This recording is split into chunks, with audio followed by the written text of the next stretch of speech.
Welcome back to the deep dive. We are doing something a little different today. Yeah, a bit of a departure for us. Usually, we're wading through stacks of modern research papers or maybe a biography of a Silicon Valley CEO. Right. But today we are dimming the lights. Setting a slightly spookier mood. Exactly. We're stepping away from the bright, noisy notifications of the 21st century, and we are transporting you back to a very specific time and place. It's a Wednesday night, September 13th, 1967, Elmira, New York. The summer of love is winding down.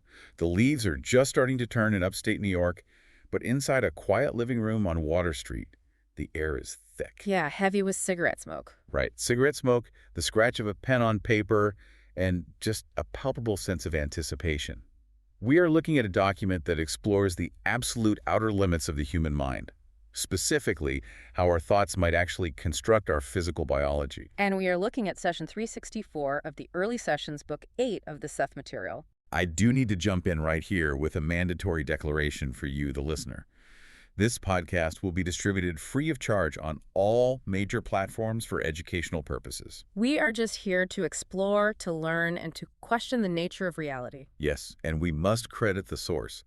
This incredible material comes from the New Awareness Network. They are the publishers keeping this information alive, and it's important to acknowledge that work. Absolutely. And this isn't just abstract philosophy today. It's not a lecture on the nature of the universe. Fair. This is a cold case file. It's a look at a very specific, very desperate medical situation. It really is. So set the scene for us. Because this whole session, this deep dive into the human psyche, it starts with something so mundane. It starts with a telephone ringing. It does. And, you have to remember, in 1967, a long-distance phone call isn't like a text message today. It's an event. Right. It's expensive. It's urgent. Jane Roberts, the author and medium, receives a call from a man named John Patry. He is calling all the way from Franklin, Louisiana. Now think about the geography here for a second. Jane is in upstate New York. John is in the deep south. They are total strangers. They have never met. They have no mutual friends on social media because social media doesn't exist. This is a cold call in every sense of the word. And John isn't calling to chat about the weather. This is a crisis call. It's a plea for help. John's wife, Peggy, is suffering from multiple sclerosis. Yeah, script. And in 1967, the treatment options for MS were, well, let's just say limited. Limited is a very kind way to put it. It's a degenerative neurological disease. It's terrifying. John is watching his wife deteriorate, watching her lose her mobility, and in a moment of what I have to assume was pure, absolute desperation, he picks up the phone.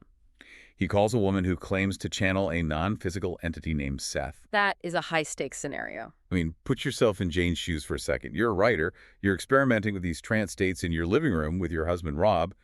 But suddenly, real life comes crashing in. Yeah, a stranger is asking, can your spirit guide save my wife? The pressure is immense. Jane actually notes in the session preamble that she told John she'd be glad to try. But privately, she admitted she had no idea of what Seth would say. That's the terror of the medium, right? She was terrified of drawing a blank, or worse, giving false hope. If she goes into a trance and just spouts generic platitudes like, "Oh, love is the answer," her credibility is zero. And more importantly, she fails this family in their darkest hour. But she doesn't give generic platitudes. And that is why we are talking about this today. What follows in session 364 is one of the most specific, bizarre, and frankly chilling breakdowns of the mind-body connection I have ever seen. It's not a medical textbook. It's a view of illness as a complex architecture, a web of psychological shocks, symbolic traps, and the terrifying power of telepathic suggestion. And I want to warn you right now, this gets weird. We're going to talk about deep psychoanalysis, yes. But we are also going to talk about metal chains. We're going to talk about peanut oil. We're going to talk about parsnips. Yes, the vegetable. The parsnips are a personal highlight for me. And we're going to talk about telepathy.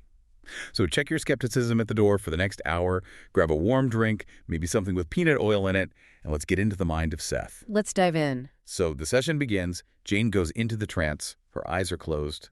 Her voice changes, often broken by long pauses. She steps aside, and Seth steps in. The very first thing he addresses is the state of the patient, Peggy. And he doesn't pull any punches. No, he doesn't. He acknowledges immediately that the case is deteriorating. He validates the husband's fear. The situation is bad. But then he drops a phrase that frames the entire session, just 4 words. Not yet hopeless. Not yet hopeless. That's a precarious place to be. It's standing on the ledge, looking down, but not falling just yet. It is. But Seth immediately pivots to why she is on the ledge. And this is where we have to slow down and really look at the terminology he uses. He says the inner will to live must be revived. It is this inner will to live that is lacking now. Okay, let's unpack this, because I think this is where people get tripped up. If you went to a hospital and asked almost any patient, do you want to live? They would scream, yes. Of course. Nobody consciously wants to die of a degenerative disease. So what is the difference between that conscious desire and this inner will Seth is talking about? That is the million-dollar question. We tend to confuse the fear of death with the will to live. They are not the same thing. They aren't. No, they are actually almost opposites in terms of energy. Think of it like swimming. The fear of death is treading water frantically because you're afraid of drowning. You're fighting the water. Okay, I see. The inner will to live is swimming toward the shore because you actually want to be on the beach. One is a reaction to fear. The other is a drive toward an experience. So you can be treading water, exhausting yourself, terrified of going under, but you've actually lost the core desire to swim to the shore. Exactly. If the subconscious mind decides that the shore, meaning your daily life, your reality, has become too painful, too restricting, or too shocking, it begins to withdraw its investment. It pulls the plug. It pulls the plug on the vitality, even while the conscious ego is frantically trying to stay alive. It's a civil war inside the self. And Seth acts as the mediator in this war. He identifies why the subconscious pulled the plug. He calls them a series of psychological shocks. Right. He lists them out like a detective. He mentions a death in the family. He mentions a traumatic incident shortly before her marriage. But then he drops the bombshell. The one that must have been incredibly hard for the husband, John, to hear over the phone later. The marriage itself. Yes. Seth lists the marriage itself as a shock. Now, we have to be careful here. Seth isn't saying John is a bad husband. He isn't accusing him of being a villain. No, and he goes out of his way to clarify that. He says explicitly that this deeply held subconscious contribution had nothing to do with her husband as a person. Right. This isn't about abuse or cruelty. This is about symbolism. It's about how Peggy internalized the concept of marriage. He uses the word trap. He says basically she was not ready for marriage. She felt that marriage was a trap. Think about the era, 1967.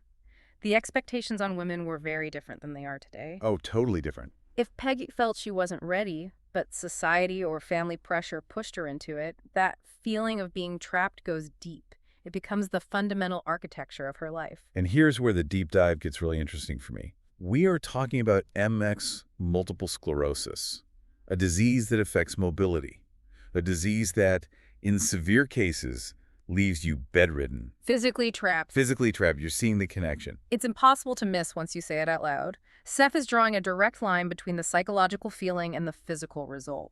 If you hold a deep, vibrating belief that you are trapped, that you cannot move, that your freedom is hampered, and you hold that belief in the subconscious where the body takes its orders, the body eventually says, okay, message received. We are trapped. I will create a physical reality that matches your inner reality. That is chilling. It implies our bodies are these literal-minded servants that enact our worst metaphors. Literal is the perfect word. Seth says she reacted to the issue in physical terms. She couldn't solve the psychological problem. She couldn't leave the marriage or reconcile her feelings, so she externalized it. It is easier, in a tragic, twisted way, to deal with a physical illness than to admit to yourself that you hate the life you have chosen. The illness becomes a solution. Saying, I can't move because I'm sick is easier to accept than I can't move because I'm terrified of my life. It effectively takes the blame off her will and puts it on her biology. Exactly. And he also mentions her parents. He says the issue is based partially on her relationship to her mother and father, causing peculiar and individual attitudes. Right. He says she does not feel free to be the person she knows herself to be. This is the core of the trap. Suppression. If you suppress your true self long enough, the energy has to go somewhere. Seth uses a very specific phrase. He says she doesn't trust her ability to stand up and face the world. Stand up. You catch that? Stand up and face the world. And she loses the ability to physically stand up. It's almost a pun, but a devastating one. The body creates a physical representation of the psychological stance. She cannot stand up to her parents or her expectations, so she literally cannot stand up physically. So we have the diagnosis. It's heavy. It's rooted in deep-seated trauma and symbolism. If I'm the husband listening to this on the phone, I'm probably spiraling. Oh, you'd be overwhelmed. It sounds insurmountable. It sounds like 20 years of therapy are needed, but then The session takes a turn. All right, turn. It goes from Freud to the grocery store. Yeah. Seth starts prescribing a physical regimen, and the items on this list are just wild. They are specific, eclectic, and to the modern ear, almost funny, but there is a logic to them. Let's start with the oil. Seth says peanut oil to be rubbed on the arms and thighs, also calves, twice daily. Peanut oil. Why peanut oil? Is there some mystical property in peanuts? Or is Seth just a fan of frying turkeys? You know, looking at this, you have to wonder, is it the chemical composition? Maybe. Peanut oil is rich in vitamin E, it's heavy, it stays on the skin, but I really think the key is in the instruction. Rubbed on arms and thighs, twice daily. It's the contact. It's the ritual. If you are bedridden, if you are paralyzed, you often become dissociated from your limbs. They are dead to you. They are the enemy. They're the things that betrayed you. Yes. Seth is prescribing a ritual where twice a day, someone has to touch those limbs with care. Loving attention. Exactly. It stimulates the nerves, yes, but it also tells the subconscious, these legs are still part of me. We are caring for them. We haven't given up on them. And the choice of peanut oil, it's viscous. It requires friction to rub in. That creates heat. It stimulates circulation. It's a very grounding physical sensation for someone who is retreating from the physical world. And then the diet. He mentions iron supplements, which makes sense for energy. But then he says parsnips should be added to the diet. I have to pause here. We are listening to a disembodied consciousness speaking through a medium in a trance state, discussing the architecture of the soul. And he's like, don't forget the parsnips. It's brilliant, isn't it? It grounds the whole thing. But why parsnips? I mean, are parsnips a superfood? Well, let's look at a parsnip. It's a root vegetable. It grows deep in the earth. It is the definition of grounded. In many metaphysical systems, and even in some old folk medicine, when someone is flighty or withdrawing from physical reality, literally spacing out, you feed them root vegetables to anchor them back to the earth. So it's an energetic anchor. Possibly. Or maybe she just had a specific mineral deficiency that parsnips address. Seth doesn't elaborate on the chemistry, but he is adamant about the addition. It's a reminder that we are biological creatures. You could do all the psychological work you want, but sometimes you just need to eat something from the dirt. And get some sun, he says. Fresh air and sunlight as much as possible. This part feels very modern. We know about vitamin D now. We know about seasonal affective disorder. But Seth is very specific about the environment. He is. He says, I believe you have a fairly small sunny parlor. The room has beneficial connotations for her. Let her be moved there. This is crucial. This is environmental psychology 101, 50 years before it was a trend.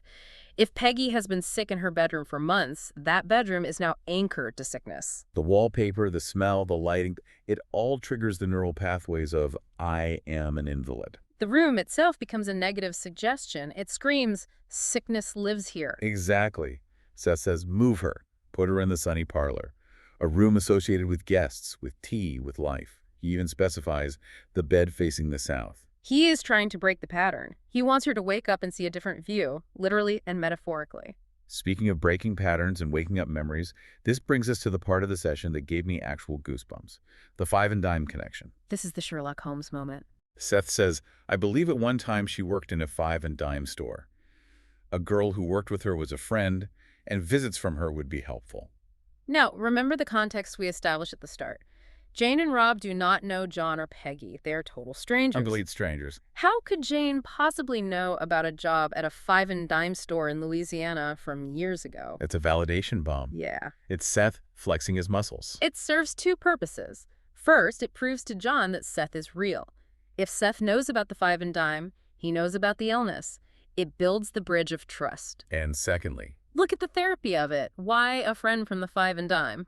Well, a five and dime job, that's usually something you do when you're young, teenager, early 20s, before you're married. Bingo. It represents the era before the shocks, before the trap of marriage, before the illness. Seth is prescribing a visit from that specific friend to trigger the memory of that version of Peggy. It's nostalgia therapy. He wants to reactivate the neural pathways of the independent Peggy, the Peggy who earned her own money. The Peggy who stood on her own feet all day behind a counter. Exactly. The Peggy who flirted with boys and bought lipstick. If she can reconnect with that friend, she reconnects with that energy. It's a brilliant psychological maneuver. It's wild how specific it is. It's not just call a friend. It's call this friend from this time. And if that wasn't enough proof for the skeptics, we get the metal chain. This is the detail that usually stops people in their tracks when they read this session. Seth says, there is something about a metal chain that is hers. If she wears such a chain, however, then remove it. He claims there is a metallic effect circling the neck, causing an allergic reaction. Again, the specificity. Not she has allergies, but a metal chain that is hers. It implies a necklace she wears constantly. Maybe a religious medal, maybe a locket. And he links it to a physical difficulty. He says it's affecting her. Imagine John Peter going home after this call, or getting the transcript in the mail. He walks into the bedroom where his wife is lying, and he sees the chain. The hair on his arms must have stood up. It's a verifiable fact. It anchors the mystical into the physical. If the voice on the phone knew about the necklace, you have to listen to the advice about the inner will. You have to listen to the advice about the parsnips. It validates the whole package. And he also mentions a male relative, perhaps an uncle, whose visit would be beneficial. He is curating a guest list for her recovery. He is literally designing her social environment to maximize positive suggestion and minimize the negative. Which brings us to the hardest part of the session, the negative suggestions. We talked about the marriage being a trap, but Seth has some very strict, almost harsh warnings for the people around Peggy, specifically the husband. This is the atmosphere of hopelessness. Yes. Seth says the woman is picking up and reacting to the negative thoughts of those who believe recovery is impossible. Let's pause on that. This is a radical statement. We tend to think our thoughts are private, locked in our skulls. If I'm sitting by your bedside and I'm smiling and spoon-feeding you soup, but inside I'm screaming, this is hopeless, she's going to die, I think I'm protecting you. I'm putting on a brave face. I'm being strong. But Seth says you aren't fooling anyone. He says she is telepathically conscious of all such powerfully negative suggestions. Telepathically conscious, that creates a spooky atmosphere. Yes. Seth posits that we are constantly broadcasting our emotional reality, and someone who is ill, someone who is in a vulnerable state like Peggy Seth, describes her as being at the mercy of the suggestions she receives. She has no shields up. She's absorbing the emotional atmosphere like a sponge. So if the husband is despairing, he is literally feeding her despair. He is reinforcing the illness. His belief that she is dying becomes a telepathic command that her subconscious agrees with. Oh, John thinks we're dying. Okay, we must be dying. That is a crushing burden for a caregiver. It means you can't just fake it. You actually have to change your mind. You do. Seth says the mental attitude of everyone involved should be altered, if possible. You cannot manufacture hollow, false assurances. You have to honestly believe there is hope, because if you don't, you are essentially an enemy combatant in her fight for life. But how? If you were looking at your wife, and she is paralyzed, and the doctors say it's incurable, how do you genuinely flip that switch in your brain? How do you manufacture hope out of thin air? That is the hardest thing to do. But Seth gives a tool, a specific exercise. He calls it the universal energy exercise. Walk us through this. This is for the husband, right? Yes. The instruction is for John. He needs to do this 3 times a day, morning, noon, and evening. It's a visualization, but it's more than that. He has to imagine the energy and vitality of the universe filling his wife's form. Okay, so picturing her glowing. But listen to the caveat. Seth warns, not a wishful thinking sort of thing. What's the difference? Wishful thinking is, I hope she gets better. That implies doubt. That implies she isn't better yet. Seth asks for a definite effort to understand that her form is indeed composed of this energy. That sounds like physics. It is quantum physics. Matter is energy. Seth is asking John to look past the broken physical image, the paralyzed legs, the sick room, and see the energetic reality underneath, which is vibrant, electric, and whole. He has to intellectually and emotionally accept that she is energy. And there's a physical component, too. He has to touch her while he does it. There's that touch again, like the peanut oil. He has to act as a conduit. By touching her and visualizing this energy, he is changing his broadcast signal. He stops broadcasting hopelessness and starts broadcasting vitality. It effectively jams the signal of the disease. Seth says it gives her a breathing spell. It stops the telepathic attack of despair so her own system can reboot. It's like putting up a force field. I love how Seth balances this high-level energy work with something extremely practical. He recommends hypnosis. Yes. He suggests a carefully chosen hypnotist. He even recommends a specific author, Lacron, who wrote a book called Self-Hypnotism. Which again validates the material. He's citing a real book published in 1964. Right. But notice the humility here. This is what I find fascinating about Seth. He says, there is some possibility that I could help here, meaning he could try to do the therapy from the trance state, acting as the therapist himself. But the close contact of such a reliable person would be more emotionally satisfying to the patient. He knows when to step back. Yeah. He knows that sometimes you need a human being in the room holding your hand, not just a voice from the void. Exactly. He recognizes the human need for connection. The goal of the hypnosis is consistent with everything else we've discussed. To drain away negative suggestions and replace them with positive ones, it's about rewriting the script of her subconscious. Rewriting the script, that seems to be the theme here. Whether it's moving the bed to the sunny room, rubbing the legs with oil, or bringing in the friend from the five and dime, it's all about changing the narrative. It is. It's about interrupting the pattern of illness. You throw everything at it, the vegetables, the friends, the hypnosis, the oil. You break the trap. The session ends with a note from Rob, Jane's husband, reflecting on this whole experience. And he writes something that really stuck with me. What was that? He writes, "Positive suggestion is a powerful weapon. We wonder how we lived before we learned of its benefits." A powerful weapon. That's strong language. It is, but in a battle for health, against an illness that is consuming the will to live, maybe you need a weapon. The big realization here is that physical reality, the illness itself, is not a random accident. It's not just bad luck. In Seth's view, it is the result of the inner mental environment. If you can change the suggestions, if you can change the shocks and the feeling of being trapped, you can change the physical outcome. So what does this all mean for us? For you, the listener, who maybe doesn't have MS, but feels stuck, or sick, or just tired. It means that the body is not a closed system. It's not a machine that just breaks down randomly like an old car. It is an ecosystem. It is constantly reacting to our history, our relationships, our symbolic traps, and even the thoughts of the people around us. It reacts to the parsnips and the peanut oil, but also to the love and the hope. Exactly. Seth is telling us that we have more agency than we think. But that agency requires us to look at the uncomfortable stuff. We have to look at the traps. We have to ask, where do I feel hampered? Where am I not standing up? And sometimes it requires us to take action, to move the bed, to call an old friend, to change the diet. Simple steps can cause profound shifts. You don't always need a miracle. Sometimes you just need to change the input. This has been quite a journey. From a stranger's desperate phone call in 1967 to a protocol involving universal energy and root vegetables. I think the takeaway for me is that not yet hopeless applies to almost everything, if you can find that inner will. And if you can surround yourself with people who believe in your vitality rather than your demise, that support system is everything. Absolutely. Now, we have only scratched the surface of this session, and this is just one session out of hundreds. If you found this deep dive fascinating, you really need to go to the source. Don't just take our word for it. Please study Seth Material books directly. There are volumes of this insight. Visit the New Awareness Network website and bookstore at sethcenter.com/the early sessions. There is a whole world there to explore. Do it. It's a rabbit hole worth going down. And as we wrap up, I want to leave you with a final thought. We talked about how a metal chain or a negative thought from a relative can impact a physical disease like MS. It raises a question for all of us. It certainly does. If a metal chain or a negative thought from a relative can impact a physical disease like MS, what invisible influences are shaping your own physical health right now? What traps do you feel you're in, and what is your body trying to tell you about them? That is the question you need to ask yourself. Thanks for joining us on this deep dive. We'll catch you on the next one. Take care.